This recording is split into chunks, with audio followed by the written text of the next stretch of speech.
Meus amados irmãos, eu vos saúdo com a paz do Senhor, hoje, domingo, e eu quero desejar para vocês uma semana abençoada, cheia de bênçãos vindas da parte de Deus, e que Deus seja com você. Meus amados irmãos, eu gostaria de comentar, falar um pouco a respeito de um versículo que se encontra no livro de Atos dos Apóstolos, capítulo número 6, verso número 7, que diz assim: E crescia a palavra de Deus, e em Jerusalém se multiplicava muito o número dos discípulos, e grande parte dos sacerdotes obedecia à fé.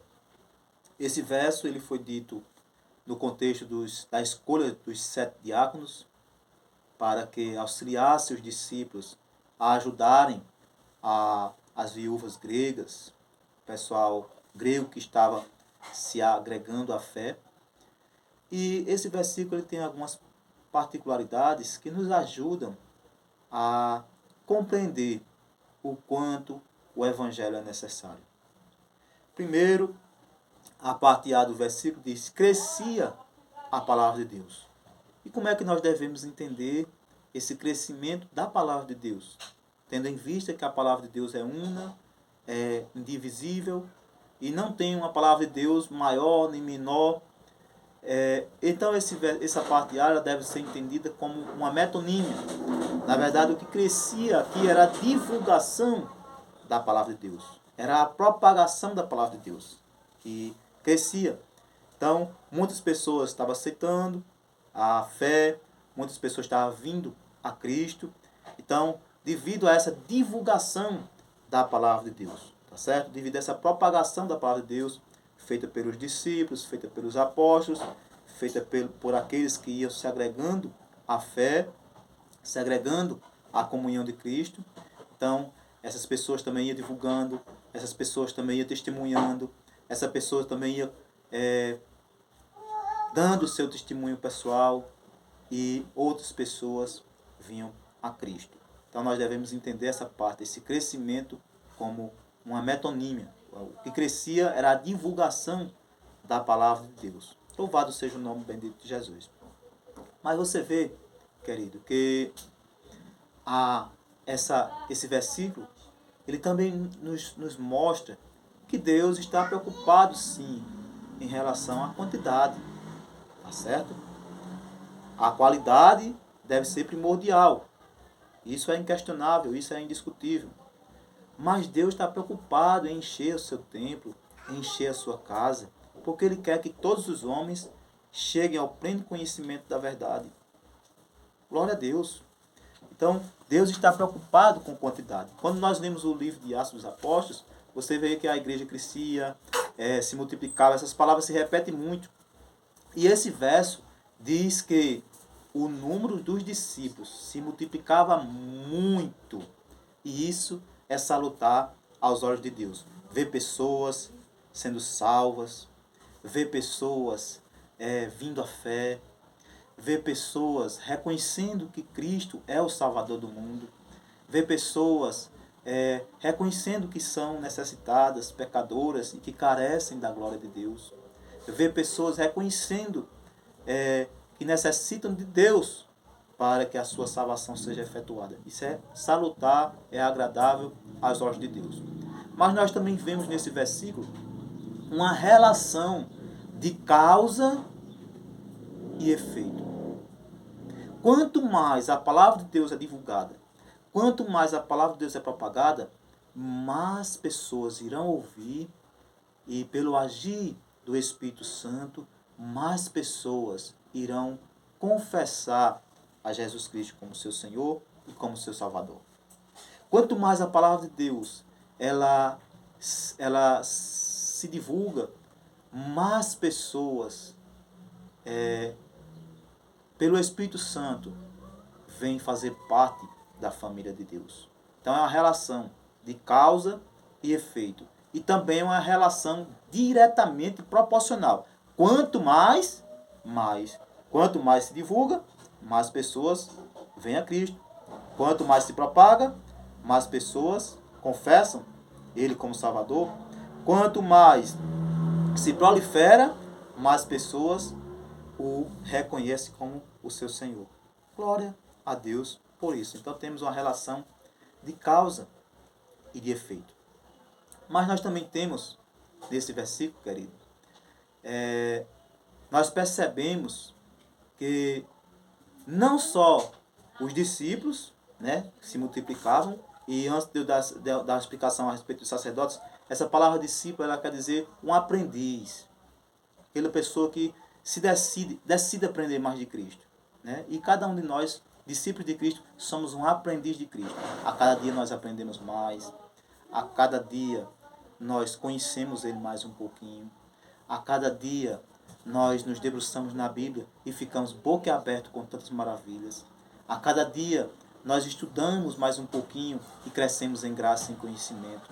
Então isso é ser discípulo de Jesus. E cada um de nós, como discípulo, que a gente busque o conhecimento, que a gente busque a graça, que a gente busque agradar ao Pai, que a gente busque aprender mais de Cristo, porque Ele mesmo disse, aprender de mim, que sou manso e humilde de coração.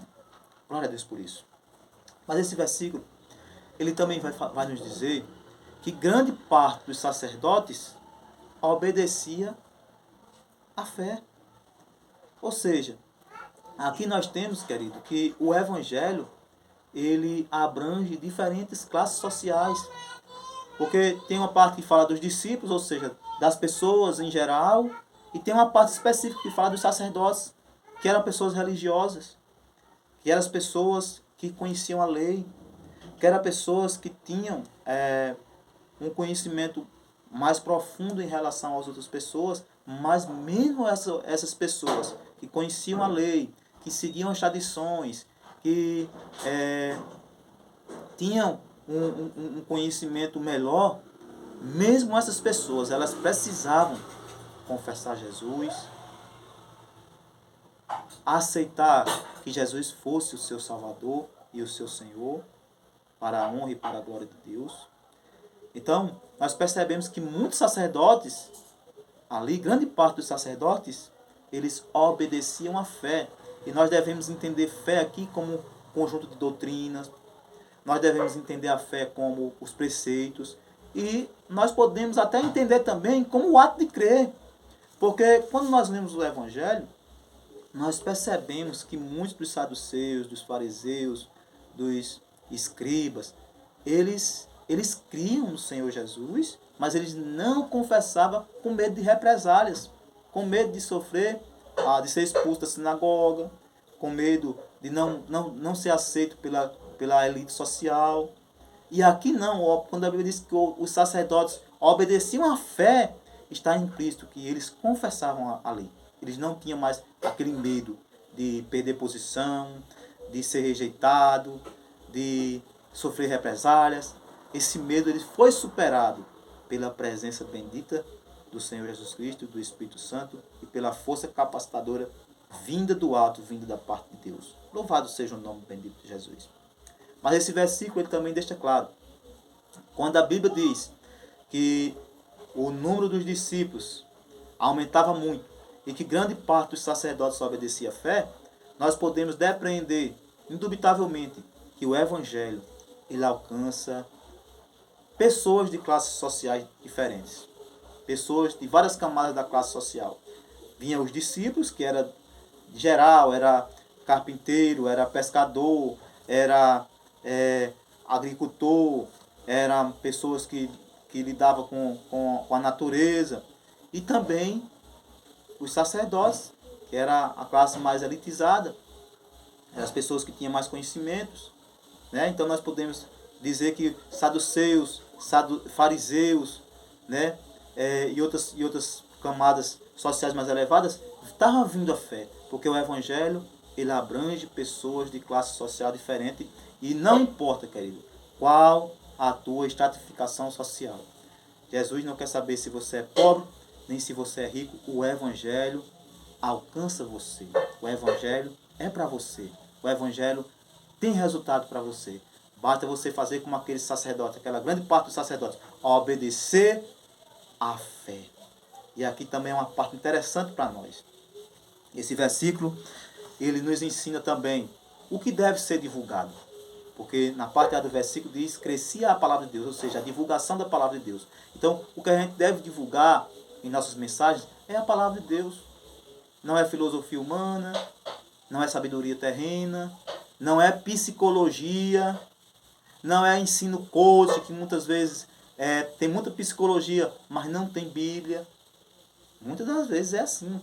Então, o que nós devemos divulgar, para que o reino de Deus cresça, é a palavra de Deus. Deus tem compromisso com a palavra dele. É pela palavra de Deus que o coração duro vai ser quebrantado. Foi pela palavra de Deus que na pregação de Pedro, ali quase 3.000 almas vieram à fé, vieram a Cristo. A palavra compungiu o coração de cada um deles.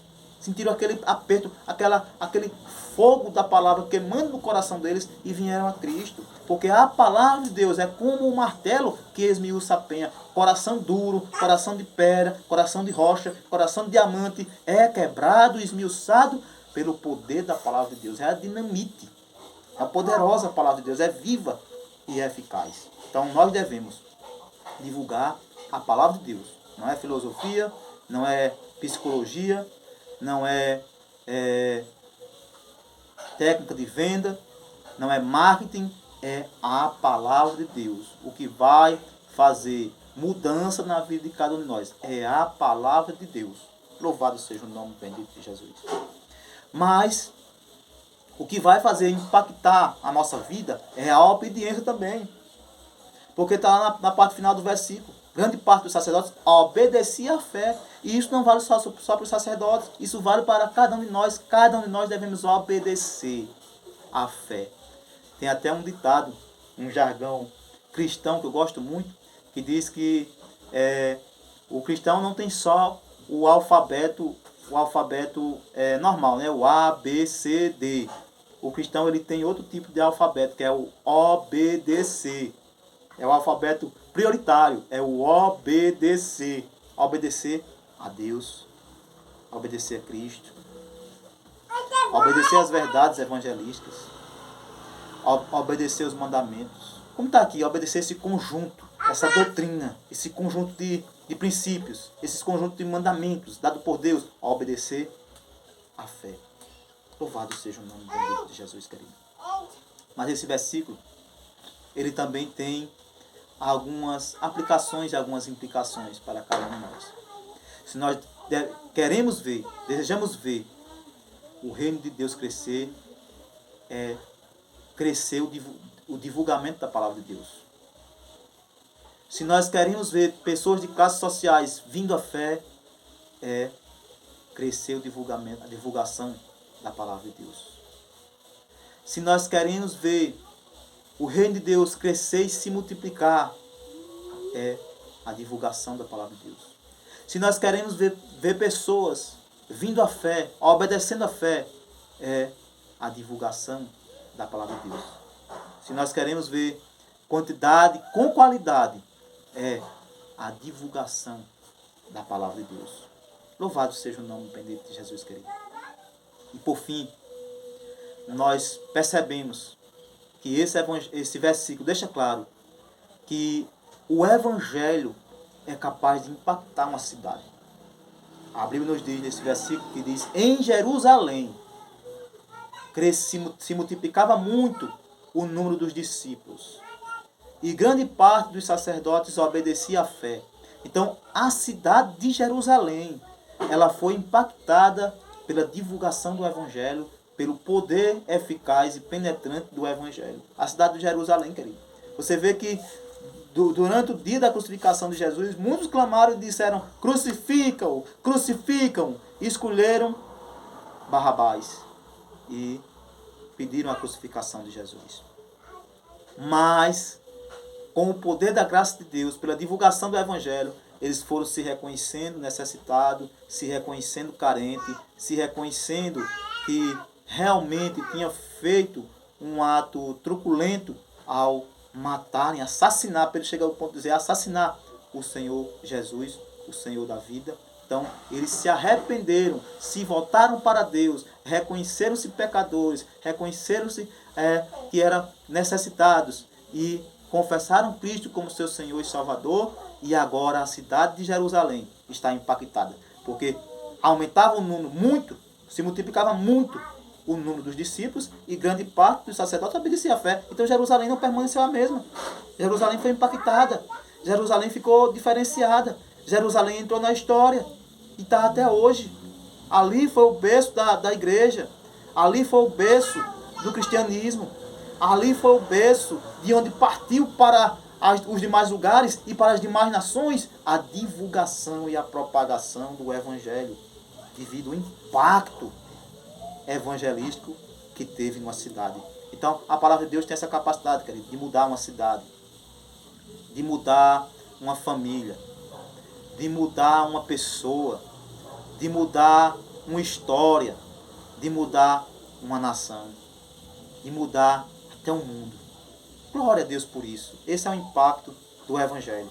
Mas você percebe que Jerusalém foi impactada, mas a classe, né, a classe religiosa, ela também foi impactada.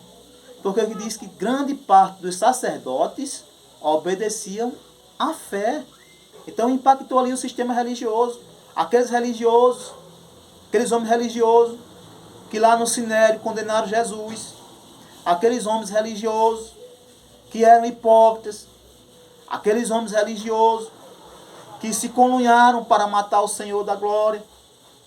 Aqueles homens religiosos que tinham a mente cauterizada. Aqueles homens religiosos que não percebiam o quanto eles estavam imundos diante de Deus. Porque lá no dia que foram entregar Jesus a Pilatos, eles ficaram lá de fora para não se contaminar e poder comer a Páscoa. Não viam a contradição, porque estavam entregando o homem para ser morto e ao mesmo tempo dizendo, não é por nossas mãos, é pelas mãos de outro. É como se o cara mandasse matar outra pessoa e dissesse, eu estou sem culpa porque eu não matei, eu só mandei matar. Isso não tem sentido. Isso é condenável aos olhos de Deus do mesmo jeito. O que matou é o que mandou matar. Mas eles não percebiam. Então esses homens religiosos, agora a maioria deles, estavam sendo esclarecidos. Estavam tendo seus olhos abertos. Estavam sendo impactados pelo poder do Evangelho. Estavam agora obedecendo à fé. Então o Evangelho também impactou a estrutura religiosa. Onde o Evangelho chega, querido, ele mexe com as estruturas sociais, ele mexe com as estruturas religiosas. As pessoas vão, as escamas dos olhos das pessoas vão caindo por terra. Elas vão saindo das trevas e vão vindo para a luz. E Jesus vai nascendo no coração delas e fazendo uma grande mudança. Louvado seja o nome bendito de Jesus. Então que a gente fique com esse versículo. Que o reino de Deus cresça. Que as pessoas vejam a mudança. Que a sociedade mude pelo impacto do Evangelho. Que as pessoas mudem pelo impacto do Evangelho. Que obedeçam à fé pelo impacto do Evangelho. Que se multiplique o número dos discípulos pelo impacto do Evangelho. Que os religiosos obedeçam à fé pelo impacto do Evangelho. Que a cidade seja mudada pelo impacto do Evangelho. Que a história seja mudada pelo impacto do Evangelho. Que a nação seja mudada pelo impacto do Evangelho. Que Cristo nos use para que nós também divulguemos essa bendita mensagem em nome de Jesus. Amém.